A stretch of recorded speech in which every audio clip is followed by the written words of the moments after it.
Hi guys, welcome back to the channel of Man Games. My name is Coogan, and I just topped a Waterford regional playing Mythical Endymion. I thought I'd do a profile for you guys and show you what I played.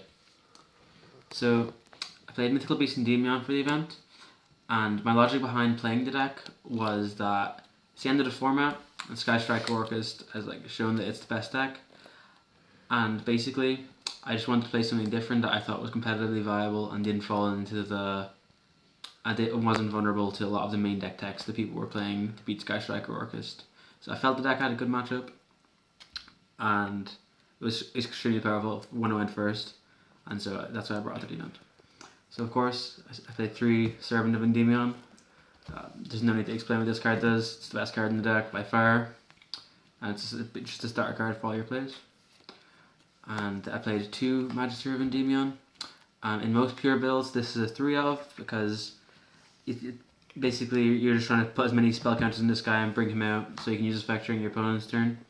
However, an issue with the pure build of Endymion is that it has a lot of cards that don't actually do anything by themselves and require a lot of setup in order to be rewarding, and because of this it has a lot of clunkier hands, and I felt that its end boards turn 1 were quite often quite mediocre or weak in comparison to basically when you would only open maybe 1 or none of these and just spell cards, because you can access these through Electromite. And so I chose to reduce the number of Endymion monsters I played and other cards that are typically played in the pure build, such as Magical Institution, in order to alleviate this issue. So I played 2 Magister because I don't want to draw in multiples, and I only want to get it when I want to resolve its effect or when I can. And to go along with this, I played 1 Reflection instead of the typical 3 that's seen in normal Endymion builds. I played 1 because I only ever want to summon it off for a Magister's effect, and it's very rare that I would use its scale effect. I wanted to use it for its level 7 to make absolute and to compulse cards sometimes, and I just wanted to bring it out from deck, and I did not want to draw it, so I felt like 1 was the correct number. And then to round off the Endymion engine, I played 3 of the Mighty Master. There's an argument to play 2 of this. I personally chose to run Lure of Darkness in my build because I feel like it's a very powerful draw card and it helps you see all of the good cards you want to see while accumulating spell counters and all your Endymion monsters. So I felt like it was essential to the strategy, and Endymion is just really good right now as all the best decks are using spell cards regardless. Even Sky Striker Orchest, they now rely a lot more on spell cards, so it still has a lot of utility in that matchup, as usually the spell cards are what helping them extend past their normal summon, so he's useful in that regard too. That's it for the Endymion monsters. Next, for the Mythical Beast engine, of course, ran through Master Cerberus. It's the best one for obvious reasons. It just tutors into any of the rest of them. And then I played 3 Jackal. In this deck, the Cerberus' monster effect also comes up a lot more, which is worth noting, as you'll summon it off of Magister and Servant more, so breaking boards going second. 3 Jackal because it's the best when you can search in the format, because Orchids really struggle with losing a monster off the board and not being able to foolish, as well as just not having many monster effects to bait out negations. So definitely essential as 3 of in this current format, I think. And then I played 1 Garuda because it's good going second into any back row decks or rogue decks. It's also quite good to be able to search a normal summonable Pendulum monster from Cerberus, because if you already have one of your 3 of Jackals. And it's also a level 4 because I built my list with Abyss Dweller in mind, because I thought the Orcus would be quite popular, as well as decks such as Salamangreat, which are also quite vulnerable to Dweller. And Garuda also has a really strong in-hand effect where you can remove 3 counters and compulse a card if you haven't used Into the Void during that turn. And that's it for the Mythical Beast monsters. I chose not to run the smaller Jackal or Basilisk, as I felt those were they're filler cards. I felt like Jackal required far too much setup for very little reward, and I felt like there were stronger normal summons I could play, as I wanted a card. If I was normal summoning Pendulum monster, I just wanted to make Electromite, as that got me to my Servant, Magister, or any of my other Pendulum monsters that would help me set up more interactions, rather than just trying to get 3 counters to bring out an interaction when I could guarantee an interaction through being able to make Electromite. I didn't play Basilisk because I felt it just was unnecessary. One of the only reasons you would run it, I think, in a build like this would be the fact it's level 4, and I chose to run a different level 4 engine, which I'll show you in a moment instead. Which is, I chose to play 2 Darkworm and then 1 Gate 0.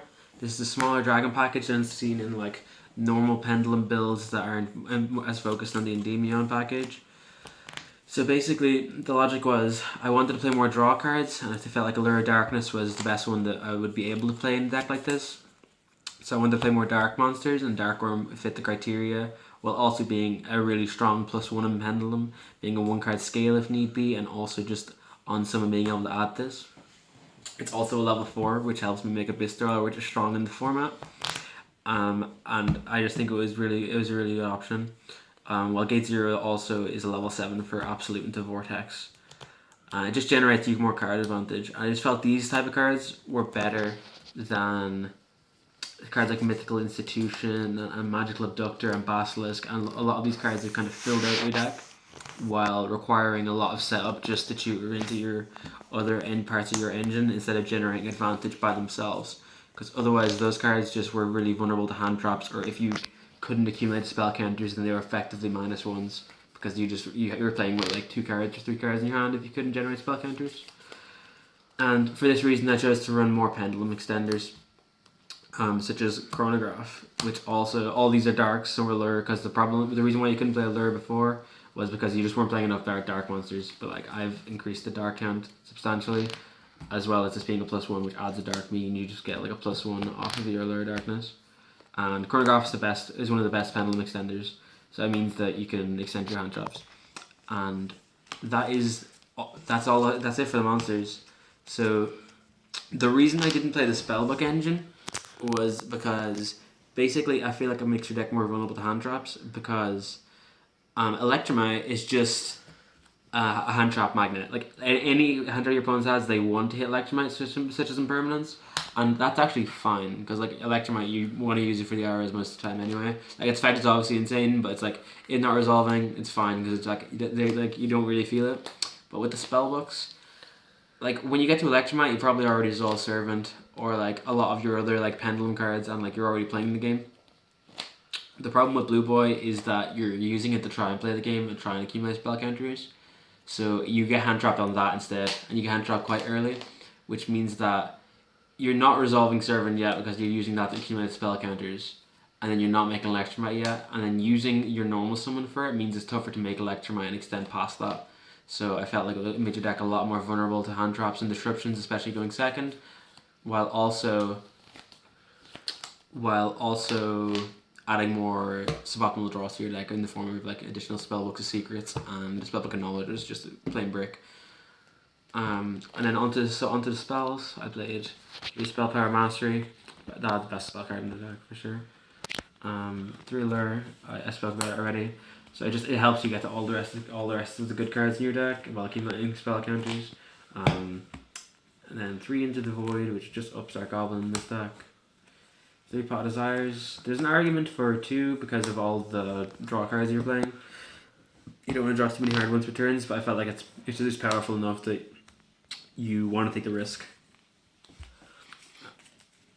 I also played 1 Citadel and 1 Terraforming. Just the one target, as I don't want to open multiple of these because it's very, very bad to open multiples.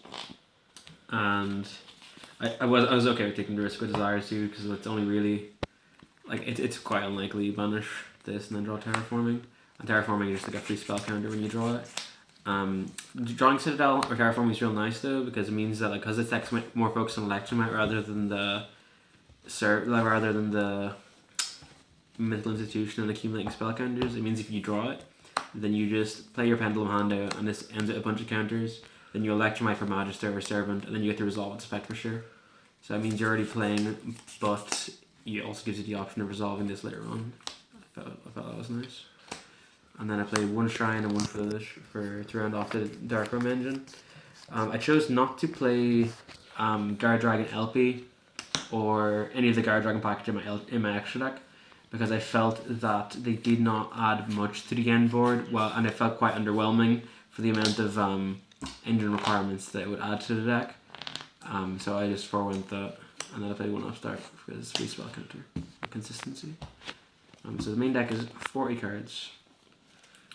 And then for the extra deck, of course I played Electromite, best Link 2 in the deck anyway. And then I played One Masquerena. It's basically you make it if turn 3 if you lose your Electromite, but also you can make it at the end of your, as an interruption at the end of your board too. So you can make it so you masquerade it into Unicorn.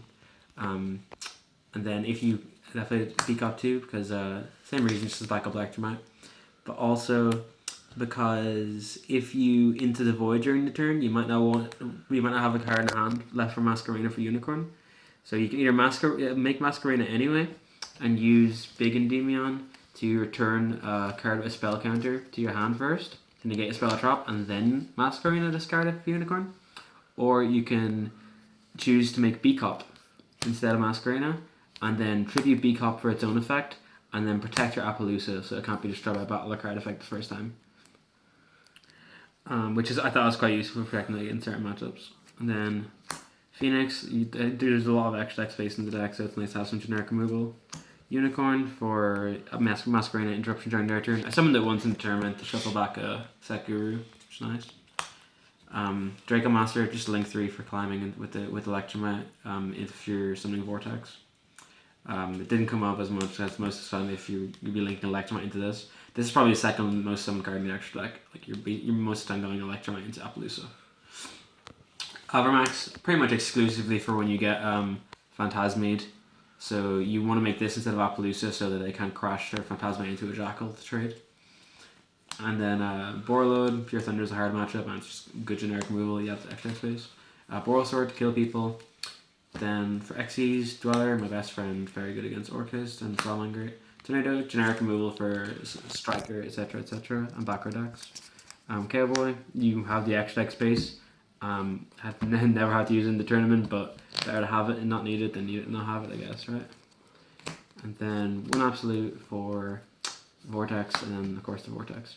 A kind of cool play you can do turn 1 is you can make Absolute and Masquerena and not bother linking into Vortex. Then during their turn you Masquerena with the Absolute into Unicorn to spin a card, and then Absolute will trigger and summon the Vortex, and then you get the Compulsor card too, while also having a negate. Then after the side deck, 3 Banker Tops, generic removal for backward decks, and it's good in the combo too. 3 Reboot, not much to say. Backward decks, you can set it against Striker too, because their only real cards in their deck against you is there can be only 1 in Floodgates and trap cards. The Shark Cannon does nothing to you, so as you can also side out the Shrine and Foolish, so they have 0 targets. System down, you draw every time because of all your draw cards in the deck against Orcus, so you just into the void, upstart, lure, and system down them and kill them. And then 3 Nibiru, just a card to respect Salad at a regional, just against like random combo too. And I'm not sure if I play it again, to be honest. I kind of prefer to have cards I can draw into because of the draw power, but I feel like respecting Salad at regional is fine. And 3 Dark Door, no more. Pure Thunder is a hard matchup because of all my search cards, and for the mirror and them stuff at regionals. So that's pretty much it for the profile, guys. Thank you very much. I want to shout out to the team, of course, Eman Games, and to everyone who's loaned me cards, so Billy Siggins and Cormac Adams especially, to all the people that I'm forgetting to shout out, and to my girlfriend for recording the video. Thanks very much, guys. See you.